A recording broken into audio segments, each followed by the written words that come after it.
Abrimos nuestras Biblias a la epístola del apóstol Pablo a la iglesia en Roma, Romanos capítulo 9.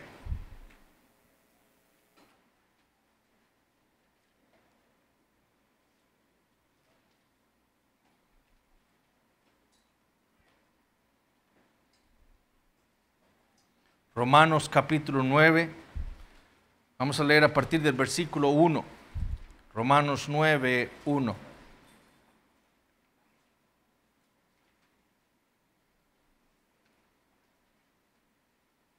Dice así la palabra del Señor. Verdad digo en Cristo, no miento, y mi conciencia me da testimonio en el Espíritu Santo, que tengo gran tristeza y continuo dolor en mi corazón, porque deseara yo mismo ser anatema, separado de Cristo, por amor a mis hermanos, los que son mis parientes según la carne, que son israelitas, de los cuales son la adopción, la gloria, el pacto, la promulgación de la ley, el culto y las promesas, de quienes son los patriarcas, y de los cuales según la carne vino Cristo, el cual es Dios sobre todas las cosas, bendito por los siglos. Amén. No que la palabra de Dios haya fallado, porque no todos los que descienden de Israel son israelitas, ni por ser descendientes de Abraham son todos hijos, sino en Isaac te será llamada descendencia. Esto es, no los que son hijos según la carne son los hijos de Dios, sino los que son hijos según la promesa son contados como descendientes. Porque la palabra de la promesa es esta: por este tiempo vendré y Sara tendrá un hijo.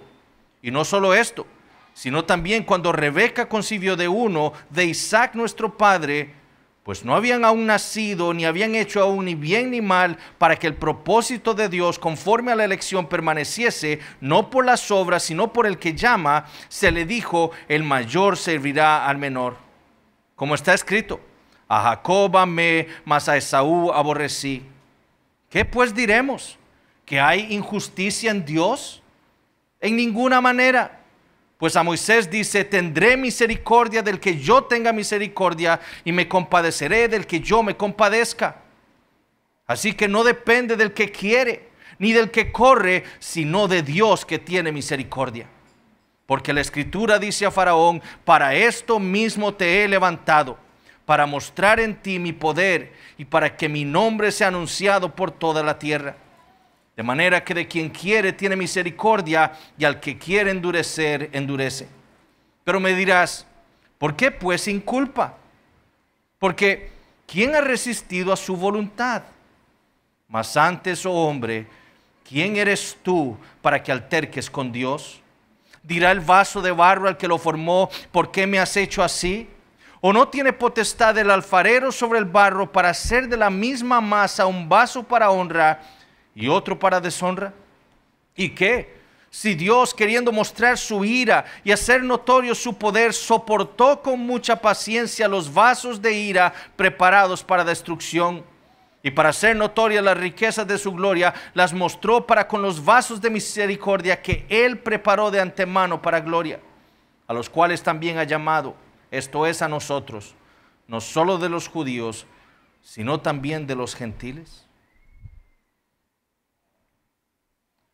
Como iglesia confesional que somos, entonces, estamos estudiando el capítulo 3 de nuestra confesión, que tiene que ver con la doctrina del decreto de Dios.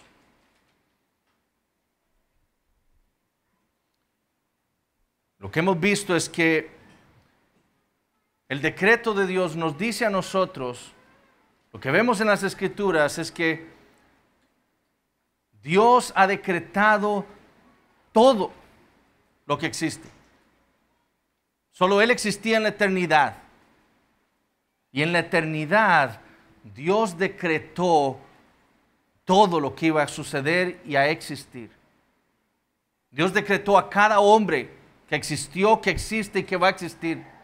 Dios decretó cada acontecimiento que ocurrió, ocurre y va a ocurrir. Nada de lo que ha sucedido en el universo de Dios ha ocurrido fuera del decreto divino. De nuevo, un teólogo del pasado decía que si tan solo una molécula en el universo hiciera algo fuera de la soberanía de Dios, Dios no sería Dios. Porque esa partícula haría lo que Él quiere hacer y no lo que Dios ha decretado que haga. Entonces el decreto está ligado a la soberanía de Dios. Nuestro Dios es soberano. Como hemos dicho, las profecías que nosotros vemos en las Escrituras, Isaías 53, dicha 700 años antes de que Cristo sufriera en su pasión, fueron dadas. ¿Por qué? Porque Dios había decretado que eso iba a suceder. Por eso es que Dios podía decir esas profecías. Por eso es que Dios puede decirnos a nosotros qué es lo que va a pasar en el futuro. Por eso es que leemos Daniel, leemos Apocalipsis y estamos seguros de que la gran ramera va a ser destruida por Dios y de que Jesucristo va a volver. ¿Por qué? Porque eso es lo que Dios ha decretado que suceda. No porque Dios ve en el futuro, como si Él tuviera que aprender algo. No, Dios todo lo sabe. Dios sabe lo que va a ocurrir porque eso fue lo que Él decretó y eso es lo que la doctrina del decreto nos ha enseñado. De nuevo, en el párrafo 12 nos dice, aunque Dios sabe todo lo que pudiera o puede pasar en todas las condiciones que se pueden suponer, sin embargo, nada decretado porque lo previera como futuro o como aquello que había de suceder en dichas condiciones. Porque lo que las Escrituras que hemos estudiado nos dicen es que Dios no dice algo y ocurre porque Él lo vio en el futuro, sino porque Él lo ha decretado. Como leemos, por ejemplo, en Isaías 46. Ahora, como dijimos la semana pasada, entonces, la confesión a partir del párrafo 3 trata con lo específico, la especificidad de la doctrina del decreto, hablando de la doctrina de la predestinación. Y de nuevo, recordemos lo que dice el párrafo 3. Por el decreto de Dios para la manifestación de su gloria, algunos hombres y ángeles son predestinados o preordenados a vida eterna por medio de Jesucristo, para alabanza de la gloria de su gracia. A otros se les deja actuar en su pecado para su justa condenación, para alabanza de la gloria de su justicia. Entonces, Louis Berkhof, que es un teólogo del pasado, definió la doctrina de la predestinación así. La doctrina de la predestinación puede definirse como aquel acto eterno de Dios, porque es parte del decreto de Dios, que nosotros ya sabemos, es eterno, se dio en la eternidad. Aquel acto eterno de Dios por el cual en su soberano beneplácito y sin tomar en cuenta ningún mérito visto de antemano en ellos, elige cierto número de hombres y ángeles para ser los receptores de la gracia especial y de eterna salvación. Y como vimos, la doctrina de la predestinación consta de dos partes. La primera parte es la elección para vida. Y la segunda parte es la preterición o reprobación. Y vamos a ver hoy qué es lo que esa doctrina significa. Lo que hemos visto en las últimas 3 semanas es que Dios elige a cierto número de individuos en la eternidad para darles vida eterna. Hemos visto la semana pasada los términos que el Espíritu Santo usó para enseñarnos esa doctrina en las Escrituras. Vimos términos como yada, conocer, ¿verdad? Vemos términos como bajar, Deuteronomio capítulo 7, donde Dios predestinó, amó. En el Nuevo Testamento vimos términos como prognosco, ¿verdad? Que ese preconocimiento de esa presciencia de Dios, que como sabemos Dios preconoce hombres, no sus actos. Dios no es que vio es que tal hombre en el año 2021 va a creer y entonces lo voy a elegir. No, eso no es elección. Cuando nosotros jugábamos fútbol cuando éramos niños, o los niños cuando juegan fútbol en la escuela, nos ponían en una fila, ¿verdad? Y habían los dos mejores de que jugaban fútbol, eran los que elegían, eran los 2 capitanes. ¿Y qué hacía cada uno? Bueno, yo elijo a este, usted elige a ese. Eso es elegir. Eso es elección. Bueno, eso es lo que la Biblia nos enseña. Es seleccionar. Dios no selecciona porque ve actos, no, Dios selecciona hombres en la eternidad. Vimos términos como eclege, elección, ¿verdad? Que leemos aquí en Romanos capítulo 9, para que, para que el propósito de Dios conforme a la elección, eclege. Vimos términos como proorizo, ¿verdad? Dios predestina, determina, selecciona de entre la humanidad. Vimos algunas características o detalles de la predestinación. Dijimos que el autor de la predestinación es Dios. Es Él quien elige. Vimos el fundamento de la predestinación, que es el decreto eterno de Dios. Vimos los objetos de la predestinación, hombres y ángeles. Vimos el medio de la predestinación. ¿Qué leemos en Efesios 1? ¿Qué leímos la semana pasada? En Cristo Jesús. Jesucristo es el medio de la predestinación. Vimos la particularidad de la elección. Hay un número definido de hombres y de ángeles. Ni uno más, ni uno menos. Juan capítulo 6, o Juan capítulo 10, perdón. ¿Qué le dijo el Señor? Dios me ha dado a mí un número de personas, un número de ovejas. ¿Verdad? Y ni uno de ellos se perderá. Todos los que, Juan 6, todos los que el Padre me ha dado, a todos esos les voy a dar vida eterna. Ni uno más, ni uno menos.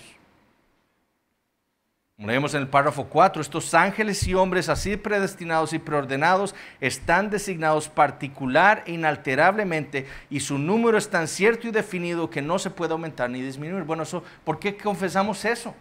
Porque el Señor Jesucristo dijo que Dios eligió en la eternidad a un pueblo, un número de hombres que se los entregó a Él en sus manos, y por todos esos Él iba a dar su vida para salvarlos. También vimos el propósito de la predestinación y dijimos que el propósito es doble. Por un lado, como todo lo que Dios hace es para la gloria de Dios. Y por otro lado, el propósito de la predestinación es la gloria eterna de aquellos que Dios eligió. Hermanos, el gran problema que tienen los hombres con la predestinación es que tienen un alto concepto del hombre. Ese es el gran problema. Porque tienen una antropología que no es bíblica.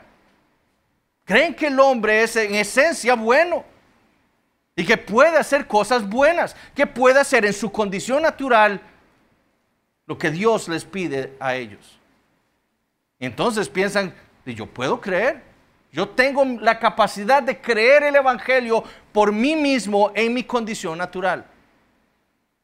Pero eso no es lo que enseñan las Escrituras del hombre en su condición natural.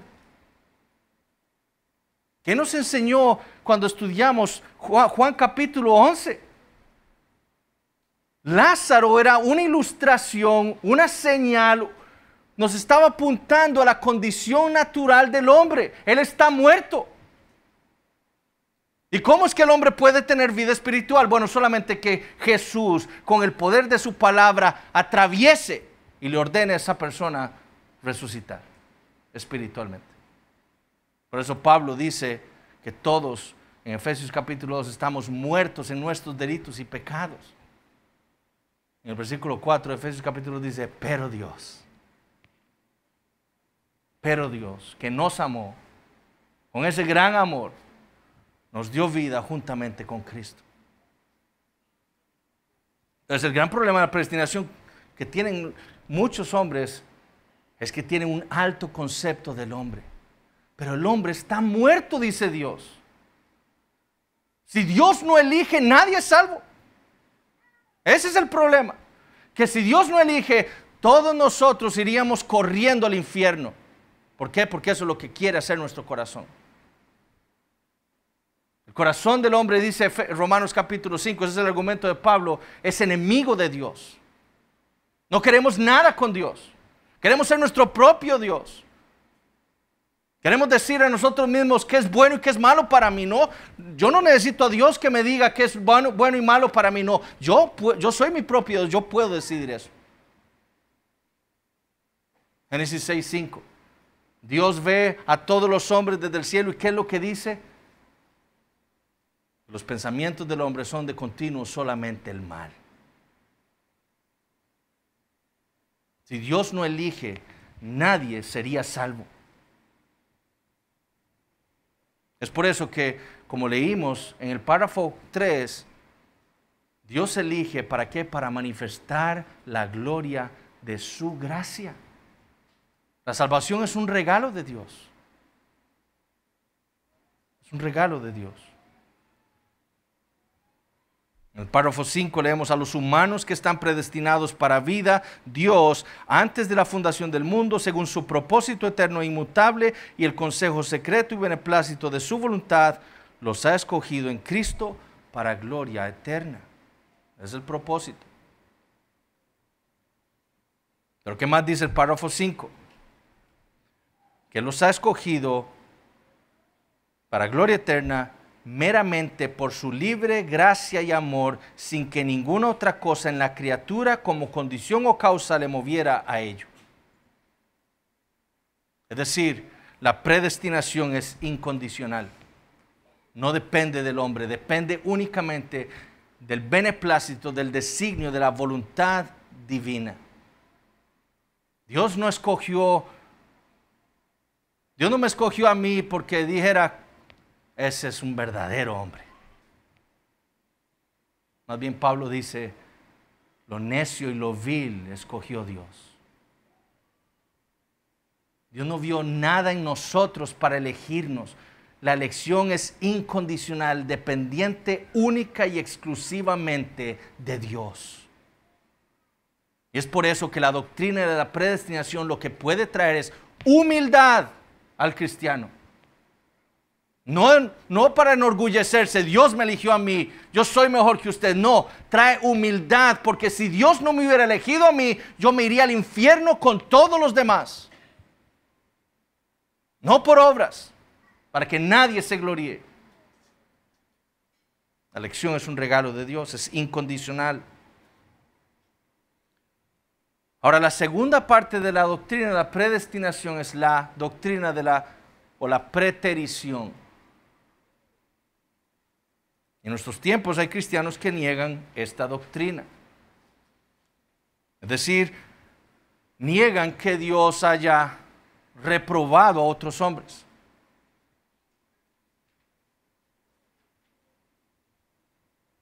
Muchos cristianos argumentan solamente en favor de la predestinación para vida. Y como yo les dije, ningún cristiano que conozca las Escrituras puede negar que Dios elija. Porque eso es lo que dicen las Escrituras. Elegidos desde antes de la fundación del mundo. Pero algunos de ustedes dicen: no, Dios solo elige para vida. Dios no reprueba a nadie. Calvino, ustedes leen las instituciones de Calvino, hablando de la doctrina de la preterición o de la reprobación, dijo: confieso que este decreto de Dios debe llenarnos de espanto. Es por eso que algunos teólogos han llamado el decretum espantoso a esta doctrina. La doctrina de la reprobación debe llenarnos de espanto.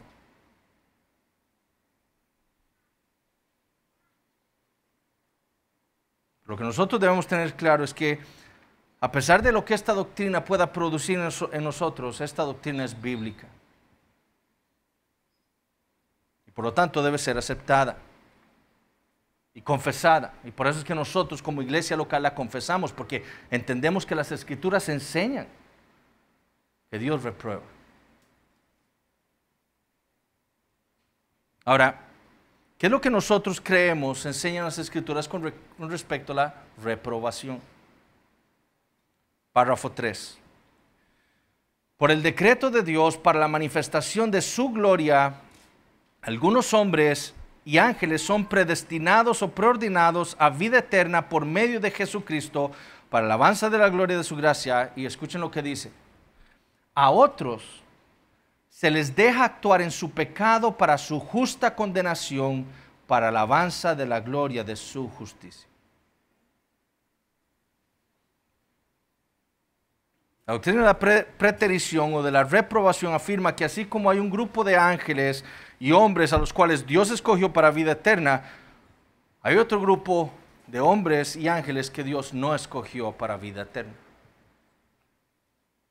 O como lo define Berkov: La reprobación es aquel acto eterno de Dios por medio del cual determinó pasar por alto a algunos hombres, negándoles las operaciones de su gracia especial y castigarlos al final por causa de sus pecados para la manifestación de su justicia divina. La doctrina de la reprobación la podemos entender ya sea de un aspecto positivo o un aspecto negativo. Por eso hablo de la preterición y quiero que ustedes entiendan que ese es el mejor término para referirse a la doctrina de la reprobación.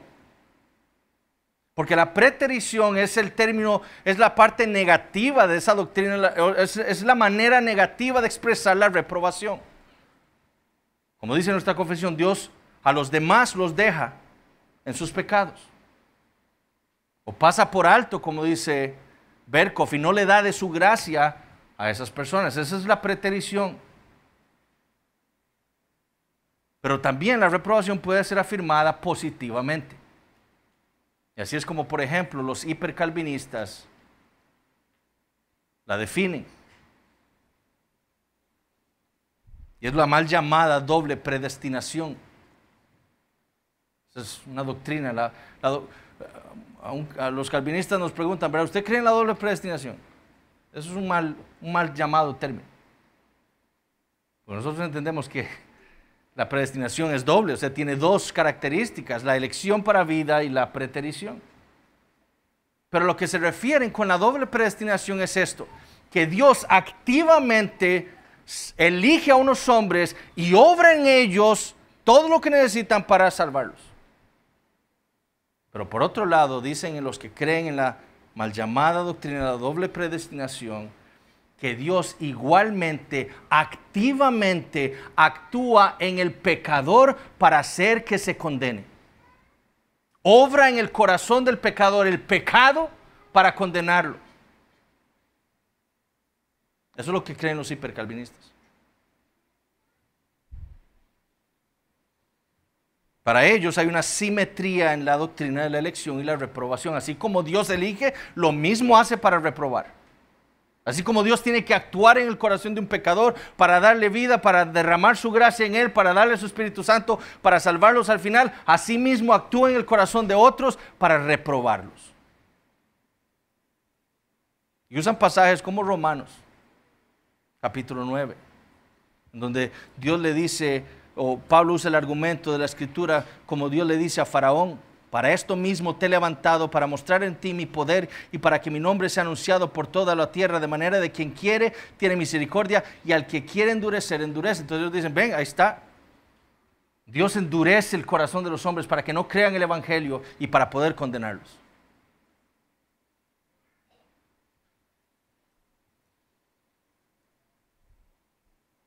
Pero ¿qué leímos nosotros en el párrafo 1 de nuestra confesión?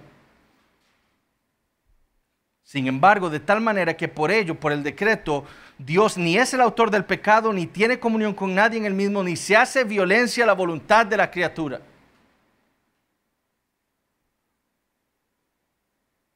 ¿Qué tiene que hacer Dios para que un hombre se condene? ¿Qué tiene que hacer? Alguien que levante la mano y conteste.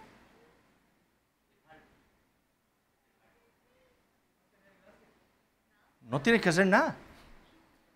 Todos estamos condenados, dice Pablo en Romanos 3:9. ¿Ven? Romanos 3, capítulo 9. ¿Qué pues? ¿Somos nosotros mejores que ellos? En ninguna manera, pues ya hemos acusado a judíos y a gentiles que todos están bajo pecado y por lo tanto condenados. ¿Qué tiene que hacer Dios para condenar a un pecador? Absolutamente nada. Ahora, ¿qué tiene que hacer Dios para salvar a alguien? Todo. Tiene que darle un nuevo corazón. Tiene que poner a su Espíritu Santo. Tiene que escribir su ley en ese corazón. No tiene que hacer absolutamente nada para condenar a un hombre. Todos estamos bajo la condenación de Dios. ¿Qué dice Romanos capítulo 5? Por tanto, como el pecado entró en el mundo por un hombre y por el pecado la muerte, así la muerte pasó a todos los hombres por cuanto todos pecaron. Todos pecaron. Por lo tanto, todos en Adán estamos condenados. Entonces, ¿Qué fue lo que hizo Dios con Faraón? ¿Qué hizo Dios con Faraón? ¿Tuvo que hacer algo activamente en el corazón de Faraón para endurecerlo más? ¿Cómo fue que Dios endureció el corazón de Faraón? Bueno, para eso tenemos que entender qué creía Faraón que él era. Faraón creía que él era Dios, uno de los dioses de Egipto. ¿Y qué hizo Dios para endurecer su corazón?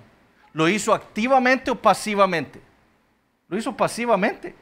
Dios nada más envió a su mensajero a Moisés y le dijo: yo soy Jehová, el único Dios, deja salir a mi pueblo, te lo ordeno. ¿Y qué hizo Faraón? No, Señor, yo soy Dios, no los voy a dejar salir. Lo único que Dios tuvo que hacer para endurecer el corazón de Faraón fue presentarse a sí mismo. Y el corazón de piedra de Faraón rechazó la deidad de Dios, proclamándose a él mismo como Dios en Egipto. Dios no tuvo que endurecer el corazón de Faraón, ya estaba duro. Dios lo único que hizo es presentarse a sí mismo, presentar su soberanía por sobre Faraón, para que Faraón dijera: rechazo tu soberanía, yo aquí soy Dios. Entonces Dios no tuvo que hacer nada activamente en el corazón de Faraón para que Faraón se resistiera a obedecer a Dios. Ya Faraón por naturaleza estaba resistiendo la voluntad de Dios. Y por eso adoraba a otros dioses y se proclamaba a sí mismo como Dios en Egipto. Entonces Dios no tiene que hacer nada para endurecer el corazón de un hombre. Todos estamos muertos, todos tenemos un corazón de piedra, todos vamos directo para el infierno. Por eso es que es mejor hablar de preterición y no de reprobación, porque entender la reprobación es como entender algo activo en Dios, aunque correctamente entendida es que Dios reprueba a otros. Dios elige, pero Dios a otros no les da de su gracia para salvarlos y todo los reprueba. Pero la preterición nos habla de que Dios pasa por alto a unos hombres. A unos por su gracia, en su voluntad soberana, los salva. Y los elige en la eternidad para salvación, y a otros sencillamente los deja en sus pecados, que sigan sus vidas viviéndolas como ellos las quieren vivir.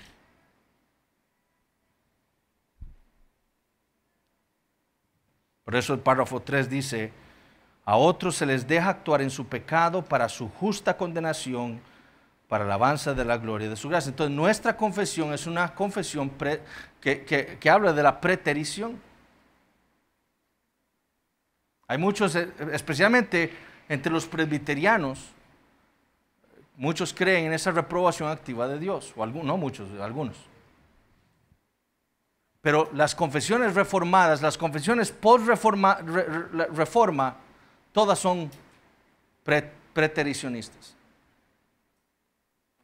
Es más, la confesión de Westminster tiene, en el párrafo 7, explica un poco más esto de la preterición. Pero ese párrafo los bautistas no lo toman y lo ponen en su confesión, los bautistas particulares, y dejan únicamente lo que viene en el párrafo 3 al final. ¿Por qué? Porque ellos quieren enfatizar la pasividad de Dios en la reprobación de los hombres. Es decir, que Dios no es activo en reprobar, en producir condenación en el hombre. Él ya está condenado. Entonces, por eso es que los bautistas particulares no toman el párrafo 7 de la Confesión de Fe de Westminster, porque es un poco más, puede implicar algo que los bautistas particulares no creían y que nosotros no vemos en las Escrituras. Pero entonces, ¿qué dicen las Escrituras? Deuteronomio capítulo 7.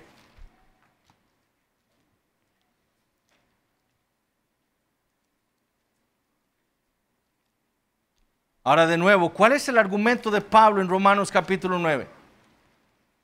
Dios elige a unos para salvación y a otros los deja en sus pecados. Dios es injusto. ¿Por qué no eligió a todos para salvación?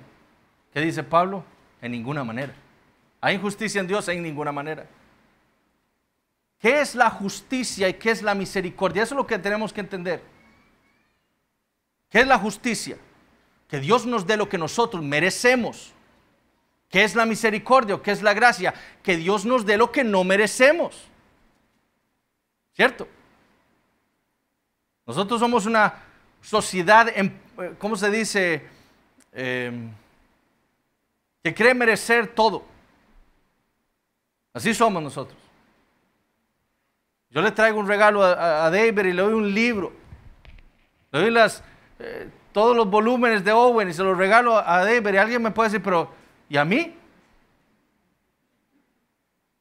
¿Y a mí por qué no me dio lo mismo? Bueno, le di lo mismo porque no me dio la gana. Porque es un regalo. Es un don mío para David, no para usted. Usted no merece eso. David tampoco. Pero yo se lo di. Bueno, muchos pensamos mal de Dios en su misericordia y su justicia.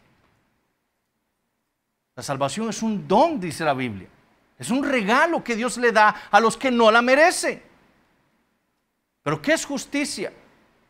Que Dios nos dé lo que merecemos. Y eso es lo que reciben los demás. Hay unos hombres a los que Dios salva y elige y salva y les da vida. Pero hay otros que los deja en sus caminos y que al final les da lo que merecen, que es la condenación. Por eso que la doctrina de la predestinación nos lleva a nosotros a humillarnos delante de Dios. Porque Él no nos dio lo que merecíamos, sino que nos dio el regalo en Cristo Jesús. El Deuteronomio, por eso Pablo dice que no hay injusticia en Dios. Es un don. Deuteronomio 7, versículos 6 al 8. Porque tú eres pueblo santo para Jehová tu Dios. Jehová tu Dios te ha escogido para hacerle un pueblo especial, más que todos los pueblos que están sobre la tierra. No por ser vosotros más que todos los pueblos, os ha querido Jehová y os ha escogido, pues vosotros eres el más insignificante de todos los pueblos. Lo vil y lo necio escogió Dios. Sino por cuanto Jehová os amó y quiso guardar el juramento que juró a vuestros padres, os ha sacado Jehová con mano poderosa. Los moabitas, Dios, eres injusto porque escogiste a Israel y no a nosotros. No hay injusticia en Dios. Yo decidí amar a Israel y los he escogido entre todas las naciones para poner en ellos mi palabra, para que yo sea adorado ahí y para traer por medio de ellos al Mesías, para después salvar a todas las naciones. Pero no hay justicia en Dios. Dios decidió escoger a Israel. Y a los demás, ¿qué hizo? Los dejó, adorando a sus ídolos, que era lo que ellos querían hacer en su corazón, sabiendo, como dice, ¿qué dice Romanos 1? Todos nosotros sabemos que Dios existe, que Él es todopoderoso y que por lo tanto debemos adorarle a Él. Pero ¿qué hacen los hombres en su condición natural? Adorar a la criatura, a los reptiles, a los peces, al sol y a la luna. Entonces Dios escogió a Israel para mostrarles que Él es Dios y para que ellos le adoraran a Él. A los demás los dejó hacer lo que querían. En Juan 10, yo soy el buen pastor y conozco mis ovejas y las mías me conocen, así como el Padre me conoce y yo conozco al Padre y pongo mi vida por las ovejas. También tengo otras ovejas que no son de este redil, aquellas también debo traer y oirán mi voz y habrá un rebaño y un pastor. La enseñanza bíblica es que Dios convierte convierte cabras en ovejas. Dios no convierte las cabras, ya son cabras. Pero de las cabras hace ovejas. Y esas ovejas escuchan la voz del pastor y le siguen. Pero los demás quedan como cabras. Entonces, por eso es que nosotros entendemos mal la preterición, que esa reprobación activa, eso no es bíblico.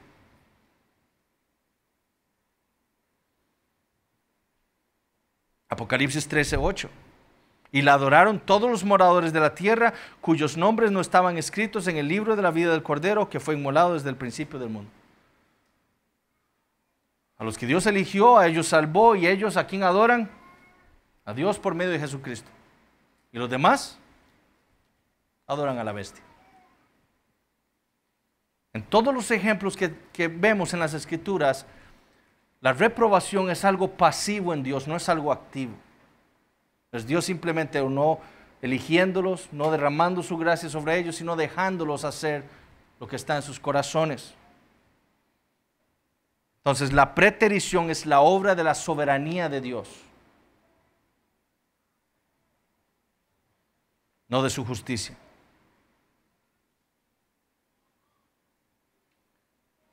Ahora, ¿por qué creemos que la preterición y no esa reprobación activa de Dios es lo más bíblico? Bueno, porque eso es lo más consistente con las Escrituras.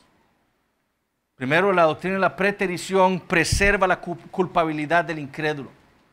¿Cómo vamos a decir nosotros que el hombre es responsable de su pecado si creemos que Dios pone en él el pecado para condenarlo? Eso no es bíblico. Entonces, la preterición, esa pasividad de Dios en la reprobación, deja la culpabilidad del hombre intacta. Es usted quien quiso hacer ese pecado. Es usted quien quiso adorar otras cosas y no adorarme a mí. Yo no he puesto ese pecado en usted. Eso nació de su propio perverso corazón. Y además es más consistente con la doctrina del decreto. Aquí está la diferencia entre el supralapsarianismo y el infralapsarianismo, y ya vamos a explicar qué es eso. Uno de los debates entre los reformados tiene que ver con el orden lógico del decreto de Dios. ¿Qué fue primero? ¿El decreto de la elección y la reprobación y después Dios entonces creó el mundo? ¿O fue primero el decreto de crear el universo y permitir entonces la caída del hombre en el pecado y después elegir?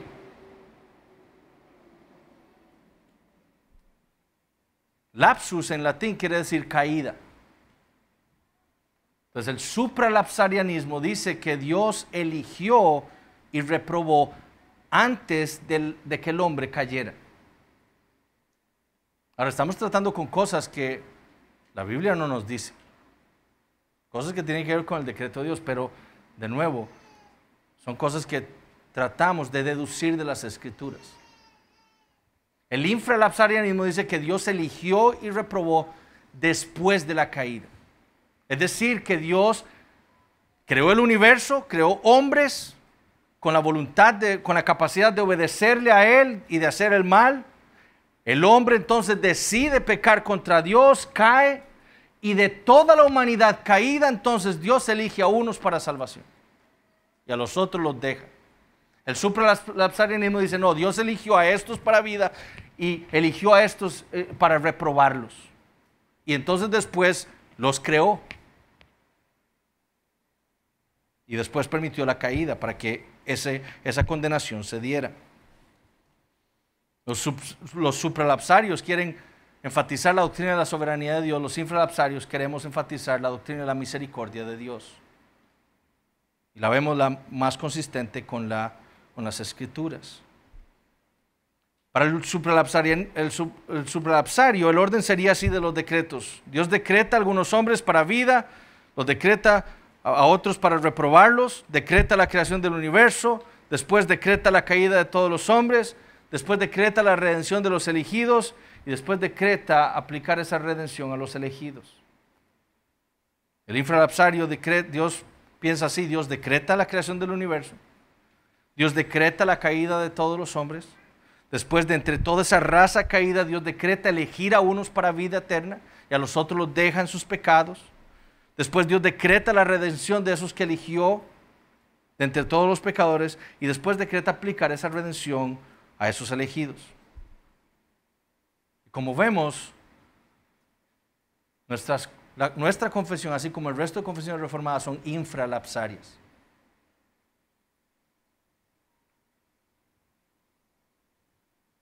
¿Por qué? Porque parecen más consistentes con las Escrituras. Aunque el supralapsarianismo también es ortodoxo, debemos considerarlo como ortodoxo. Hombres como William Perkins, un puritano, el padre de los puritanos. ¿Se acuerdan aquel esquema que nos trajo el pastor Ronnie en la clase de la ley y el evangelio de William Perkins? Ese es un esquema supralapsario del orden de los decretos. Pero entonces lo que no es bíblico es afirmar la misma actividad de Dios en la elección y en la reprobación, porque eso no es bíblico, no es escritural. Dios sí tiene que activamente hacer algo para elegir, pero a los otros simplemente lo que tiene que hacer es dejarlos, no dar de su gracia, y ellos solitos van corriendo al infierno porque es lo que quieren hacer. Ellos no quieren estar con Dios, son enemigos de Dios. Y entre más lejos estén de Dios, mejor para ellos. Ahora, ¿cuál es el propósito de la preterición? A otros, dice el párrafo 3, se les deja actuar en su pecado para su justa condenación, para la alabanza de la gloria de su justicia. El propósito de la preterición entonces es magnificar la justicia de Dios, que Dios no da por inocente al culpable nunca. Dios no es un juez injusto, Él es un juez justo y Él siempre hace justicia, y al criminal siempre le da lo que merece, que es el castigo. Si nosotros vamos a un juicio y, como vemos frecuentemente en las cosas judiciales que vemos en las noticias, vemos a un juez dejando libre a un criminal. ¿Y qué decimos de ese juez? Ese juez es un juez injusto. ¿Y por qué decimos que es un juez injusto? Porque no le ha dado a ese criminal lo que merecía, que era el castigo. Pero Dios no es así. Dios, para manifestar que Él es justo y que no da por inocente al culpable, al final el propósito de la preterición es demostrar eso, que Él es justo, que va a condenar al pecador, al culpable, y los condenará justamente. ¿Por qué? Porque el deseo de sus corazones fue rebelarse contra Dios. Dios no puso ese pecado en su corazón, ellos lo tenían. Y al final entonces Dios va a mostrar que Él es justo y que eso es pecado y que eso es condenable. La próxima semana entonces vamos a ver el Ordo Salutis. Y vamos a, como lo vemos en el párrafo 6,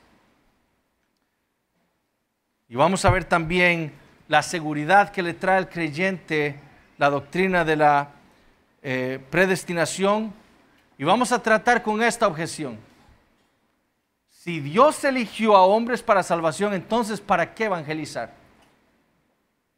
¿Para qué evangelizar? Si tienen preguntas, envíenmelas para ver si las podemos tratar el próximo domingo. Hermanos, que Dios los bendiga. Recuerden, estamos listos para empezar a las 10:20, a las 10:15. Cuando escuchen la música, nos volvemos a sentar para preparar nuestros corazones.